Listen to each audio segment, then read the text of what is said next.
Përshëndetje dhe mirë se erdhët në kanalin tim. Sot për ju kam sjellë një recetë për përgatitjen e turshive për në dimër. Kjo është një nga mënyrat që familja ime prej vitesh përgatit turshit për sezonin e dimrit. Pikërisht atëherë kur edhe turshit shijojnë më së miri. Për këto turshi është e nevojshme që të keni disa lloje të ndryshme perimesh, nga të cilat unë kam përdorur 6 kastraveca, 6 speca, 7 karota dhe pothuajse një lakër të plotë. Ju mund të shtoni gjithashtu edhe domate jeshile, lule lakër, speca të kuq, repa, pra perime të ndryshme që ju preferoni. Në fillim do të pastrojmë perimet, më pas të gjitha perimet do t'i presim imët duke nisur me kastravecin dhe më pas të gjitha perimet me radhë. Do mundohemi që perimet i presim sa më hollë dhe lakërën sa më imë.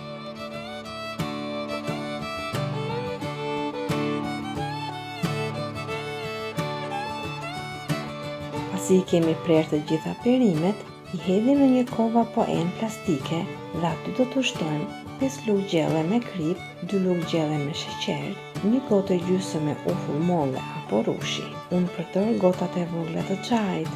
Nëse nuk keni si këto gota, duhet afërsisht 150 ml ufull dhe 100 ml vaj ose 1 gotë çaj plot.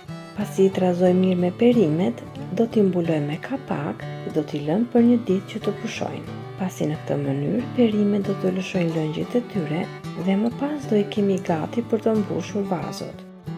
Kur kanë kaluar 24 orë, do fillojmë që të mbushim vazot me perimet e prera, të cilat i kanë lëshuar lëngun e tyre dhe janë gati.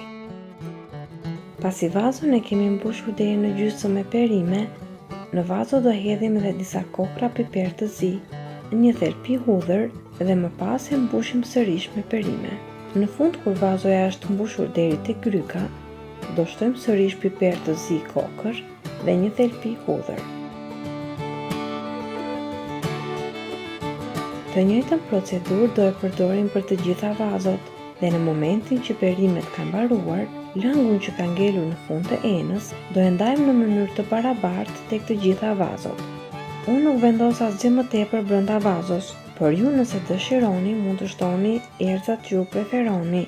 Më pas vazot e mbyllim mirë me kapak dhe do i fusim në tenxhere dhe do i mbulojmë me ujë të ftohtë. Tenxhere nuk do e mbushim plot, por derisa uji të shkojë vazove mbi gjysmën e tyre dhe më pas i mbulojmë me një kapak, por duke lënë pak hapësirë mes kapakut dhe tenxheres. Soba duhet që të jetë në temperaturë mesatare.